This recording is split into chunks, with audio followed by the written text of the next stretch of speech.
You've arrived at Direct Station, where the headlines meet what's hidden, where politics and planets collide and converge. I am Kate Carey. For those just tuning in around here, we are picking a headline or two from our turbulent world, and we're taking a peek at what's available to us in the sky and to try to make sense of it all.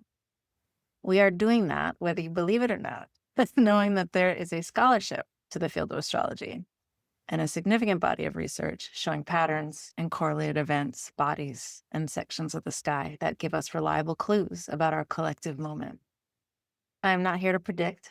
I'll leave that to the wise ones, though many of them right now are saying they don't know what to expect because the particular storm that we're living in has never gathered before. Today, I'll talk a little bit about some of the symbolic pieces of the variables that have occurred, and we can kind of bring those thematic pieces together to imagine what might be happening to us. But here I am trying to contextualize the events that we are experiencing and use the history of the world and the history of the planets to find meaning and possibility in what might happen next, what our role might be as it unfolds. Honestly, mostly, I'm working to increase my own consciousness and invite you to increase yours as we navigate earth-shattering, trajectory-shifting times. I am seeking to understand what is happening globally and what is happening to our country, a country I love, and a country full of people I believe in, all of them, very nearly almost all of them. We're going to continue to wake ourselves up by looking closely at what's happening around us and making meaning of it by looking for lessons and invitations in the sky. Knowing more about the relationships between patterns in the sky and the events down here on Earth gives us a chance to increase our capacity to participate in or be an agent of the kind of change that has become possible now more than ever before in any of our lifetimes. So we're going to look at two sides of the same coin today, one deeply troubling and one wildly unacceptable, and then one surprisingly hopeful. And let's look at how they're actually connected through the current energetic weather. Because while our headlines might seem disconnected, the planet's still a different story, one where collapse and emergence are happening simultaneously. So let's dive in. Whether you avoid the news or avoid conversations about astrology or attend to both, you are in the right place. First, I want to look at what's happening with the rise of the police state in the United States. Masha Gessen, an author, a New York Times columnist, formerly a writer for The New Yorker, wrote recently in an article in a column entitled, "Unmarked Vans, Secret Lists, Public Denunciations, Our Police State Has Arrived." They give us a list of what leads to such a conclusion. Quote, catastrophic disruption of daily life, chilling stories that come by word of mouth, the invisible hand of authorities, the way we dig down for details in the stories to make sure they won't happen to us. When the range of factors can get a person arrested stretches from political speech to a paperwork error, we are in territory described by the Russian saying, "Give us a person and we'll find the infraction." They end the piece with the statement, "The United States has become a secret police state. Trust me, I've seen it before." End quote. So a few quick examples. Just this past week in Massachusetts, you may have seen this video online, but I'll describe it to you in case you haven't, because you do need to know. You see a horrifying scene where a young mother was violently detained by immigration agents when her baby was in her arms. The woman was forced face down on the ground. Baby was snatched away. Five officers looked like piled on top of her as her child and her community watched. Bystanders recorded the brutal treatment of the woman. You can see it from multiple angles online right now. She appears to pose no threat, was physically overwhelmed by armed agents in tactical gear. You know, it's like this fantasy. They've all been watching these video games for so long, and now they get to put the outfits on and do it to people.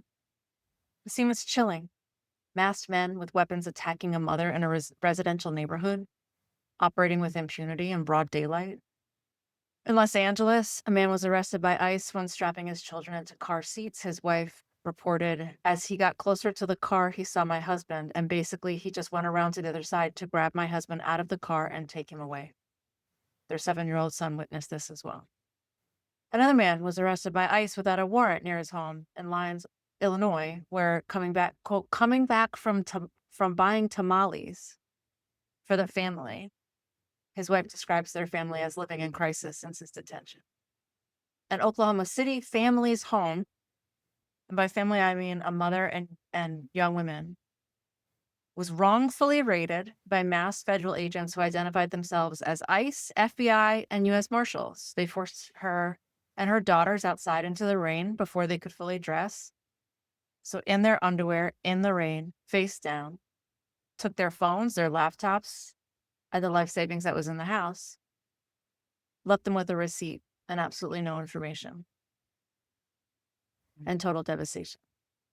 So these aren't isolated incidents, but rather a pattern that we are meant to witness, and that is meant to increase our fear about speaking, about we weren't born here or aren't part of a community that has members who weren't born here, about living here. What's particularly alarming is that nearly half of these arrests were of people with no criminal record whatsoever. People whose only offense was crossing the border illegally, which is actually a civil, not a criminal violation. And if any criminal offense is being identified, they are crimes that you or I could have committed easily, but are now being leveraged to ruin people's lives. Parking citations, marijuana possession, protesting infractions. But what makes this moment different from previous immigration enforcements is the deliberate spectacle being made of human suffering. Similar to Kristi Noem's trip down to the CCOT prison in El Salvador, we see the theatrical nature of these displays revealing something important.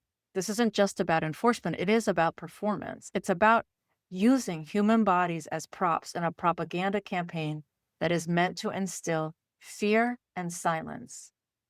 And we are seeing the same performance aspect in many of the raids, where agents have been specifically instructed to wear tactical gear, and in some cases, definitely not all, agency identifiers visible for cameras, and the cameras are present. But have you noticed the media is so often called to be present for these events?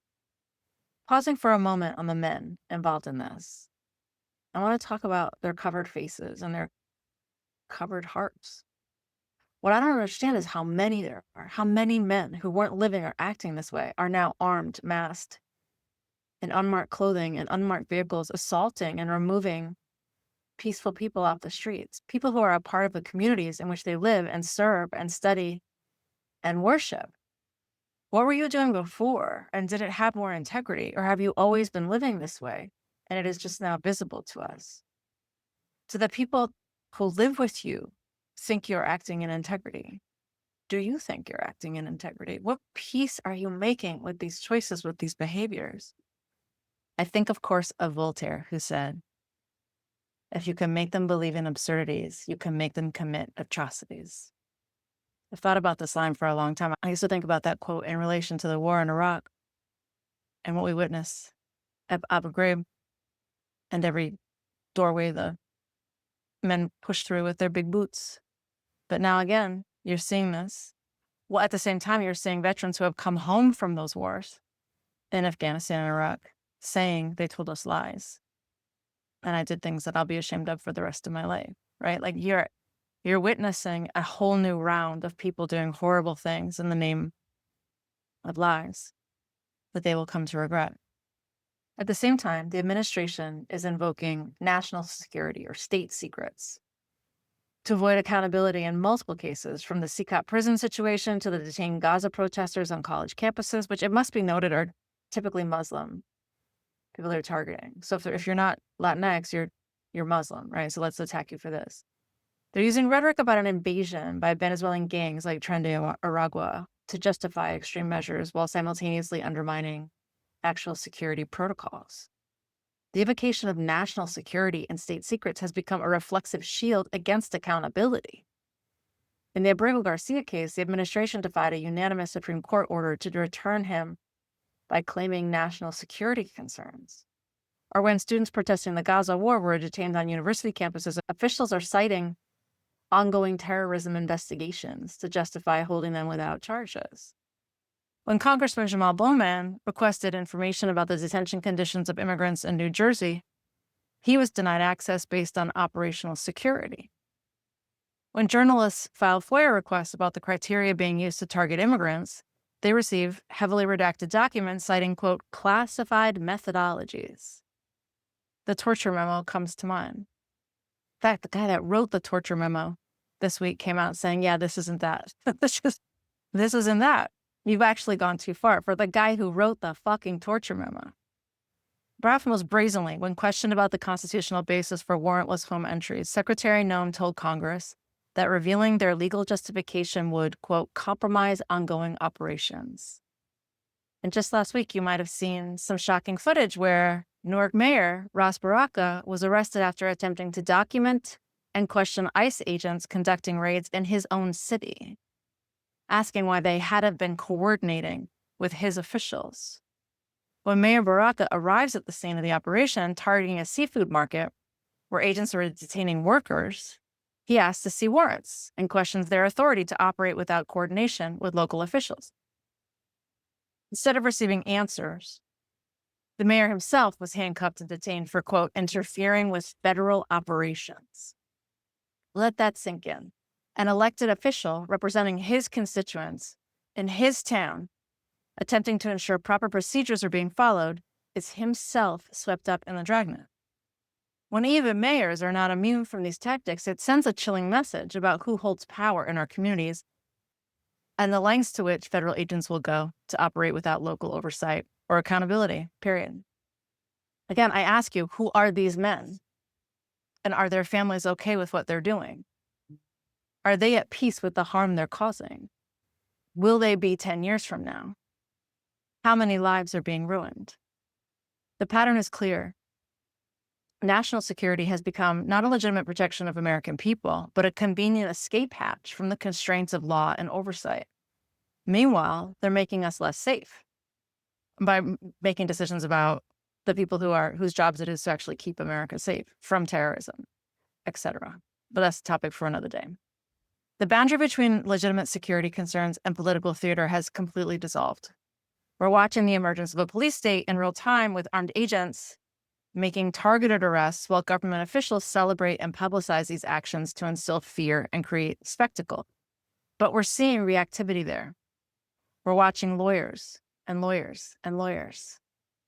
As of right now, there's 328 lawsuits that have been filed, with 150 of them stopping or reversing the government's actions so far. And humans every day. Humans are documenting, resisting, speaking, demanding, characterizing, posting. If you open any social media right now, it is difficult to avoid these videos. I know it's part of the terror charm of their offensive, but I also think it's part of our resistance.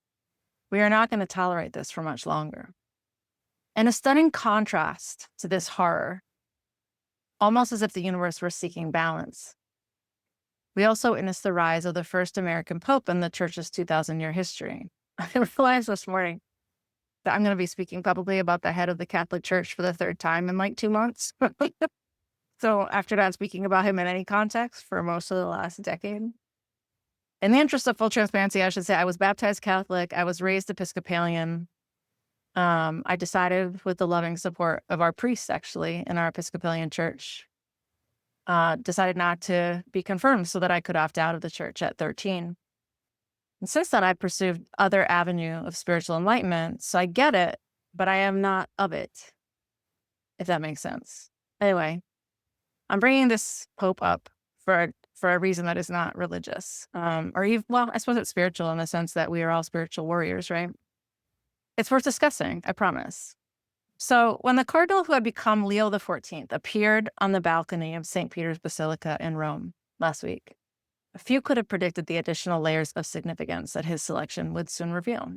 Within hours, genealogical research uncovered that the new pope, the Chicago-born missionary who spent much of his career in Peru, has deep Creole roots in New Orleans, with ancestors who were listed as Black in the 1900 census, and a grandfather who was listed as of Haitian descent in an earlier census. His maternal grandparents lived in the New Orleans 7th Ward, historically a vibrant community in that Crescent City, and a community deeply enriched by Creole people of color, before migrating to Chicago, where his mother was born. According to one genealogist, all 4 of Pope Leo's maternal great-grandparents were free people of color in Louisiana based on 19th century census records, with roots leading back to Dominica, the island at least, and Haiti in several circumstances. This revelation has electrified New Orleans, one of the few U.S. cities that is both majority Black and predominantly Catholic. As Father Tony Ricard, a New Orleans Catholic priest with a Creole background, put it to CNN, when he came to the balcony, I looked up and was like, that dude looks like he could be my brother. What makes this selection even more remarkable is Pope Leo's progressive stance and his language. He's known for criticizing the Trump administration, for advocating against clerical sex abuse. He's advocated for more democratic decision-making within the church rather than the traditional top-down authority. He has championed inclusive worship styles that embrace diverse cultural expressions and publicly challenged traditional power structures that have historically marginalized certain groups. In a statement that directly challenges the current administration's demonization of progressive values, he declared recently, one of my favorite quotes I've read from him so far, that being woke is not a threat, but a calling. So reclaiming the word woke for all of us. There's a powerful scene in the recent film Conclave, where a newly elected pope, who also has a complicated personal history, says, I know what it is to live between the world's certainties. This closely parallels Leo's experience as someone who has lived between cultural worlds and navigated the complexity of racial identity in America. His life embodies that liminal space between different worlds, certainties between Black and white America, coming from parents who had passed, regardless of their Haitian and Creole ancestry. So he's living between the global North and the global South, between progressive and traditional Catholic values. Consider the historical weight of that. The Catholic Church, an institution that played a central role in colonialism across the Americas and around the globe, in the enslavement and conversion of indigenous and African people, has now elevated a man with Black American ancestry to its highest position. A faith that has struggled with its complicity in racism and colonialism, and in many ways causing the African diaspora, now finds itself led by someone who is himself a product of that complex history. I find that fascinating and deeply, deeply promising. In his first public address, Pope Leo called for the church to be always open to receiving with open arms for everyone. Like this square, he's referring to St. Peter's Square, open to all who need our charity, our presence, our dialogue, our love. So the man has already spoken out about the wars in Gaza and Ukraine, calling for peace and expressing sadness over the suffering of civilians. The potential impact of Leo's presence and growing popularity on American politics and culture cannot be overstated. His voice and moral authority could become a significant counterbalance to the forces pushing for a police state, offering a symbolic, powerful alternative to the xenophobic and racist rhetoric currently dominating our country. Okay, so the planets. We've got 3 players who are affecting this tornado of violence, rhetoric, and progressive, hopeful, loving leadership. So we've got 3 planetary players I want to talk about today. If you've been listening, you'll loosely be aware of 2 of them. I want to just say also that you don't have to absorb or memorize names or characteristics. The main thing is just kind of be present, let the ideas flow over you, and eventually you'll hear the proper nouns often enough that they will have meaning for you. We have Pluto in early Aquarius, which is just beginning to retrograde on May 4th. Pluto is the planet of deep transformation, of death and rebirth, of exposing what's hidden and forcing evolution. It's associated with power dynamics, with control, with profound change. Pluto entered Aquarius, the skyland of collective consciousness, of humanitarian ideals, of revolutionary change, fully committed to Aquarius in November of last year, shortly after the election. As Pluto moves through the early degrees of Aquarius, he is excavating the shadow side of our collective systems before true transformation can occur. This explains both the rise of authoritarian tactics and the desperate attempt to maintain control as systems begin to transform, and the emergence of a revolutionary figure like Pope Leo, who represents a new paradigm. Second, we've got Neptune. Neptune recently moved into Aries. Okay, so Neptune is the planet of dreams, illusion, spirituality, dissolution. It blurs boundaries and connects us to something larger than ourselves. For the past 14 years, Neptune has been swimming through Pisces, a skyland that is its home skyland, actually, of creating a dreamy, sometimes foggy collective consciousness. I blame the Pisces skyland, Neptune in the Pisces skyland, for a lot of the alternative fact-based bubbles that we now see all around us.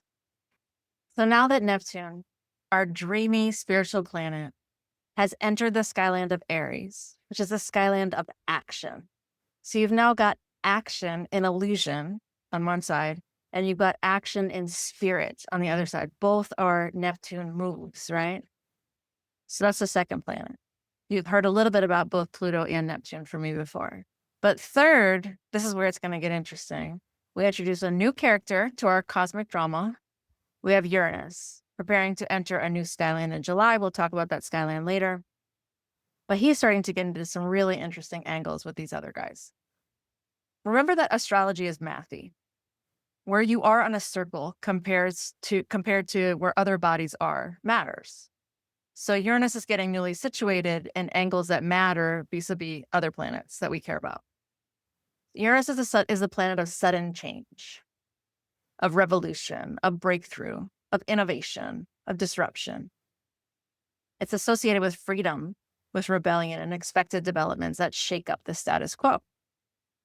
Some of us are very comfortable with this idea. I am.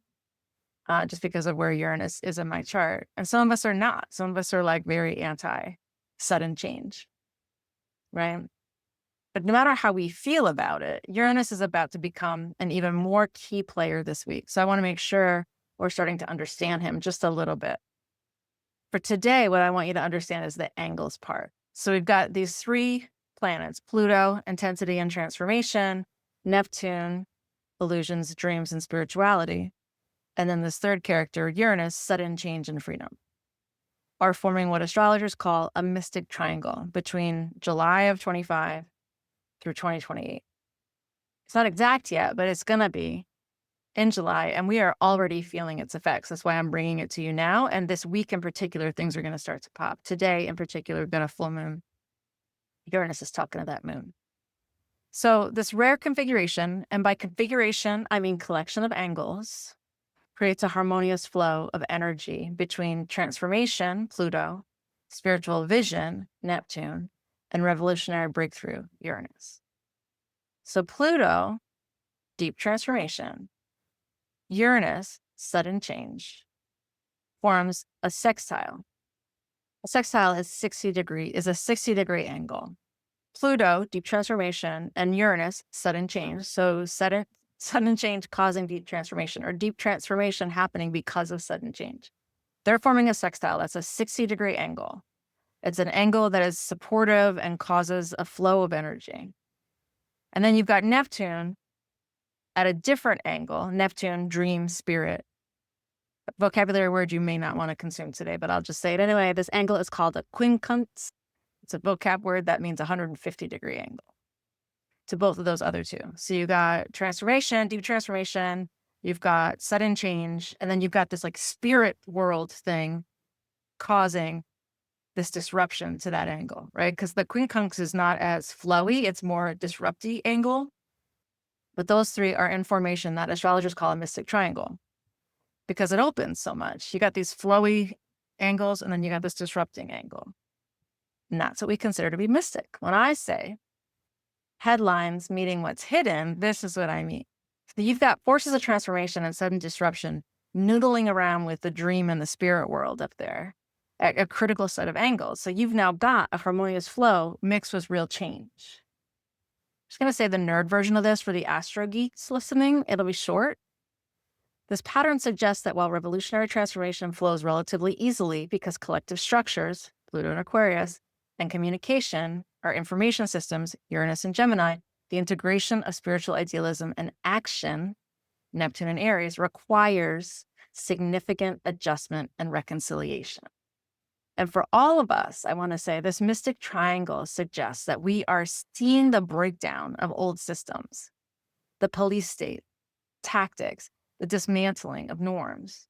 We're simultaneously experiencing the emergence of new possibilities, the first Black Pope, the first American Pope, growing resistance to authoritarianism, growing consciousness of authoritarian moves.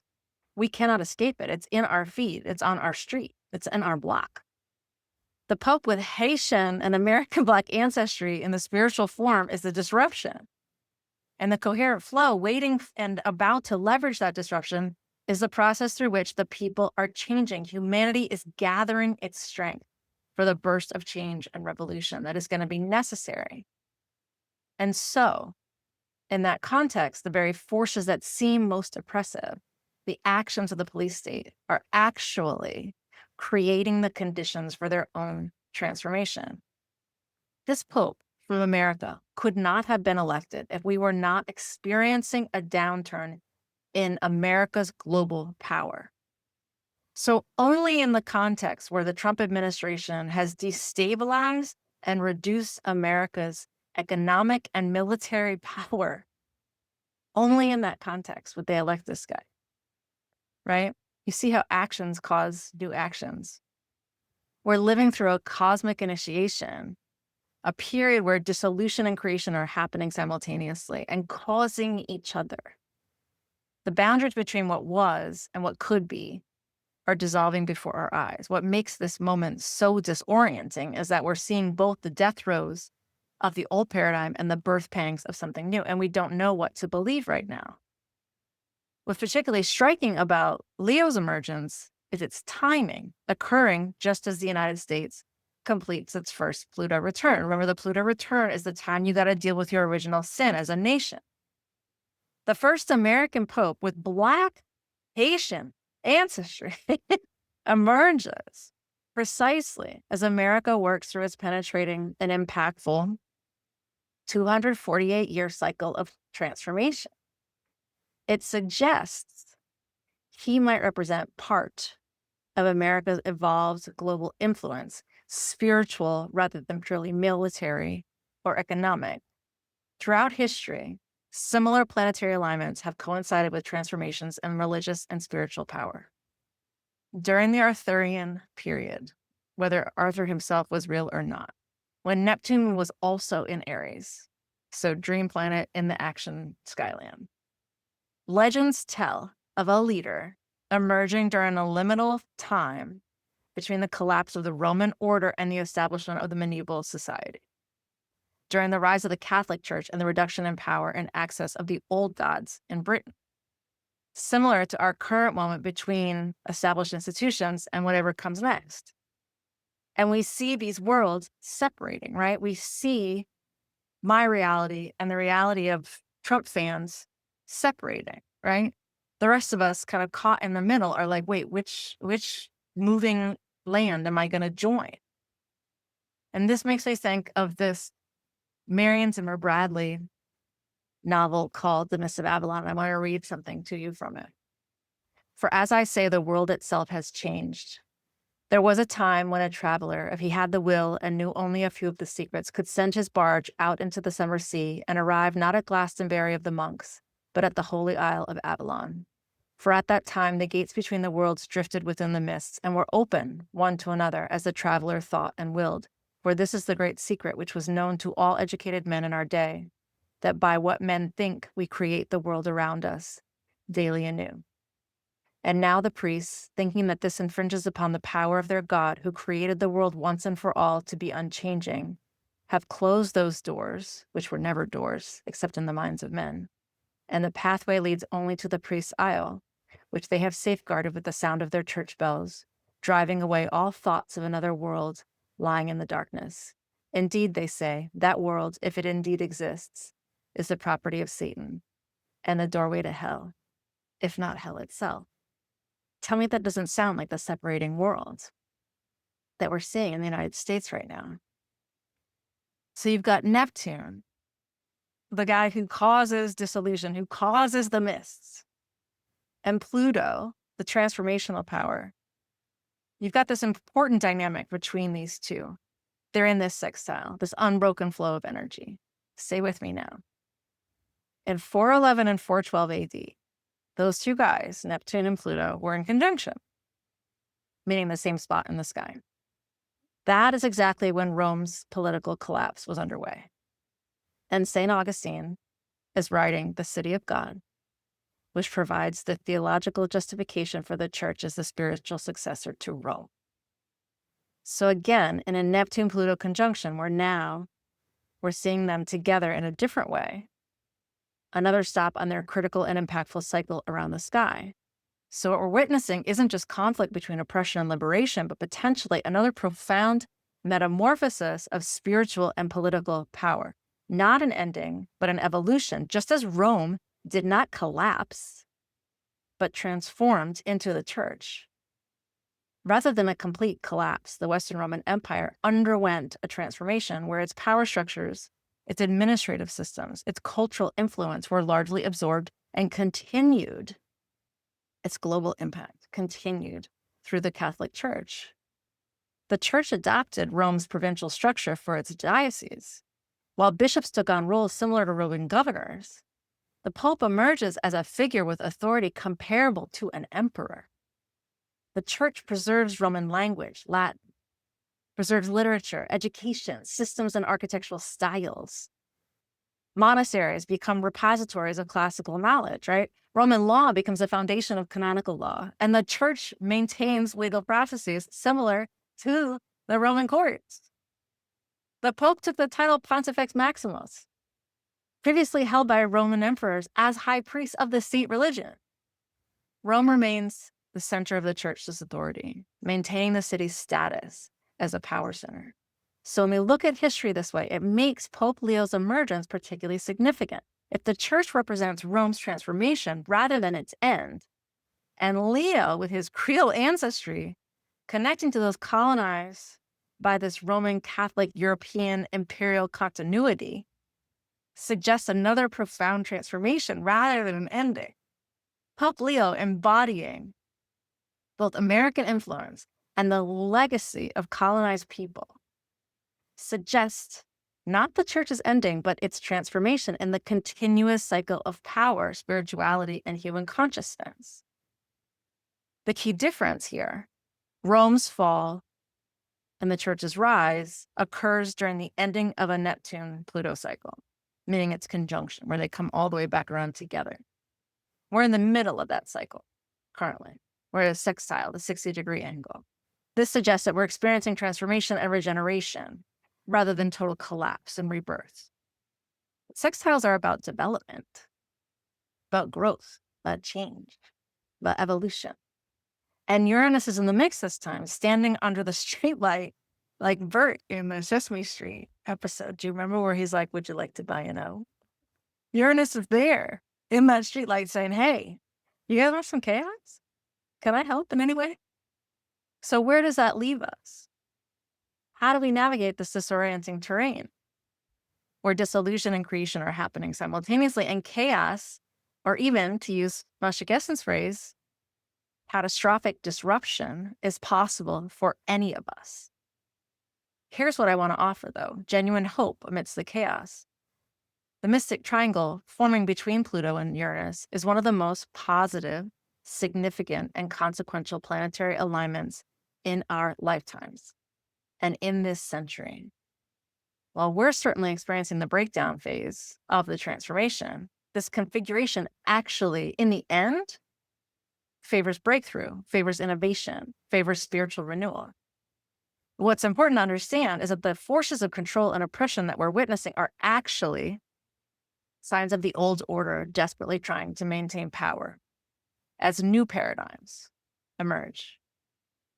Throughout history, the most extreme displays of authoritarian control often come precisely when the systems are beginning to lose their grip. Think of the end of the Holocaust. Think of the end of the Shah's reign in Iran, where during the final months of his regime, he caused many events, but one of the events is called Black Friday, where hundreds of protesters are massacred.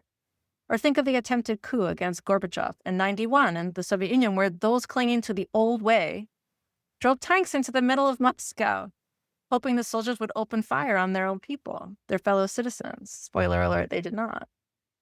But what we're seeing are brutal, unconscionable signs of the grasp for power, not the early stages of a new way of life for those brave enough to stay on American soil. This will not endure here.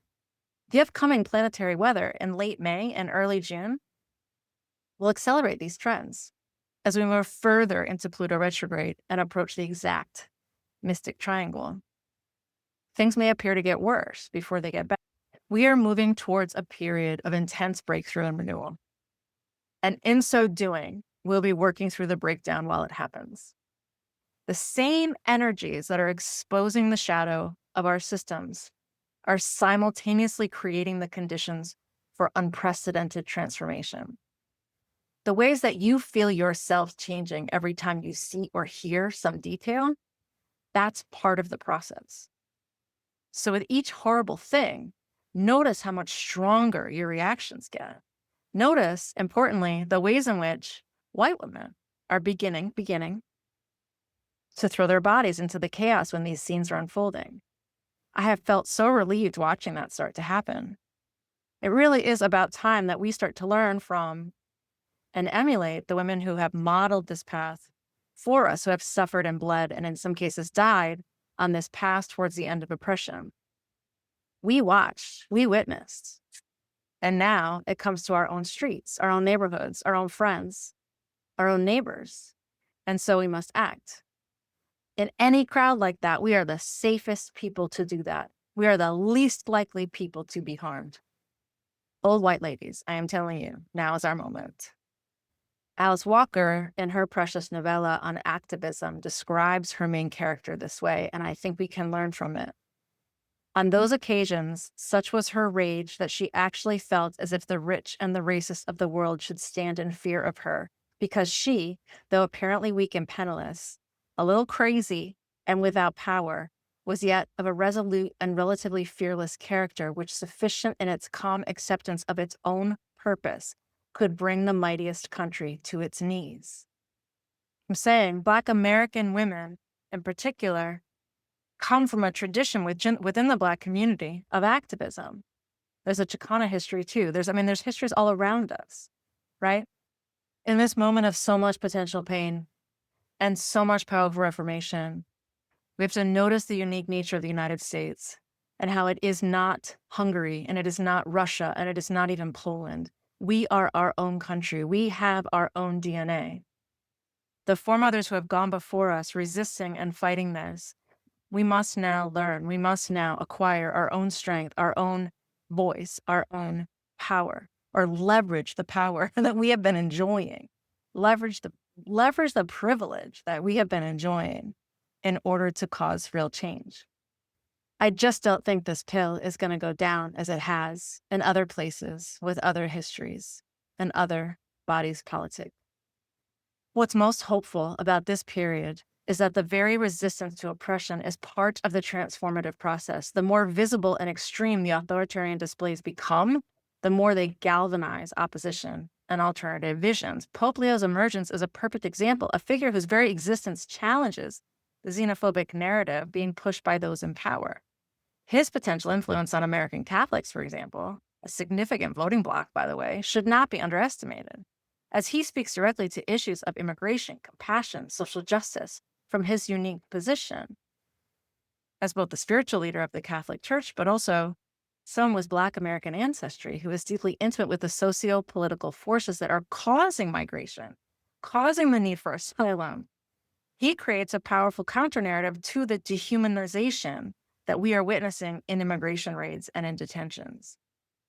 To try to understand this moment, even if attending to planetary weather has not been your norm, I just want to let you know that the variables that are converging on the planet now from the sky, right? The sky has bodies that affect our tides, right? That affect menstrual cycles, right? So the bodies up there affecting down here The variables, like that one was there, this one was there, this angle was there.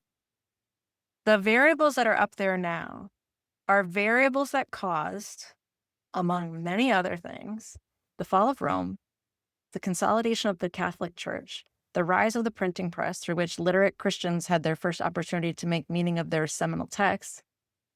You've got alignments connecting us to the Renaissance, the American, French, and Haitian revolutions, the American Civil War, the rise of totalitarianism in Europe. You've got World War II. You've got the end of the Soviet Union. Just saying. We don't know what's happening, but we know it's big. And we know we get to decide collectively what exactly unfolds here. So how do we navigate this off-balance season of Pluto asking us to go through in order to get out? Well, he's in the skyline of the people, of the revolution. Or Neptune in Aries asking us to root in the spiritual but take brave action at the same time. Or Uranus approaching his next big move of skylands, asking us to cause sudden change and to tolerate sudden change. How can we do all that? Well, we got to root in spirit, right? We got to root in what makes us whole. We've got to act righteously and consciously. This is the liminal space between the worlds. We see Leo rising. We see small acts of lawyers and citizens intervening. We see leaderful voices starting to rise. What are you doing to inject consciousness into this mix? I invite you to pray on this if you don't already. I don't assume you have a God, but I do assume that you have a source, something that roots you and grounds you. Interact with that source about what happens next, about what you do next. What do you do as your consciousness about the suffering and about the harm increases? What do you do? The key is that recognizing that we're in a liminal space between worlds and that what we feed with our attention and our energy will grow. In these Neptune and Aries times, our spiritual practice becomes action, becomes compassion, made manifest, vision, translated into deed. James Baldwin, writing during another period of profound social transformation, offered wisdom that speaks directly to our current moment. He said, "Any real change implies the breakup of the world as one has always known it, the loss of all that gave one an identity, the end of safety. And at such a moment, unable to see and not daring to imagine what the future will now bring forth, one clings to what one knew, or a dream that one possessed. Yet it is only when a man is able, without bitterness or self-pity, to surrender a dream he has long cherished or a privilege he has long possessed, that he is set free. He has set himself free for higher dreams, for greater privileges. There is never time in the future in which we will work out our salvation. The challenge is in the moment. The time is always now. We cannot wait to be better prepared, because to be better prepared is already fearfully to be caught in the trap of the past and in the prejudices and guesses of the present.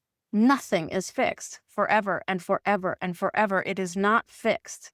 The earth is always shifting. The light is always changing. The sea does not cease to grind down the rock. Generations do not cease to be born, and we are responsible to them because we are the only witnesses they have." That was Baldwin. And just one last quote from Leo in his sermon yesterday, Sunday.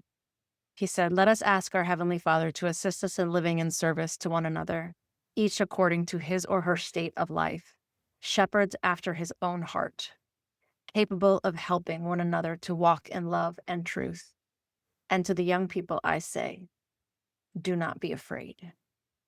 And it's almost as if Baldwin answers him saying, the people who once upon a time brought us to the water trough have declared that they have nothing to learn from the world they subjugated, but this world knows better.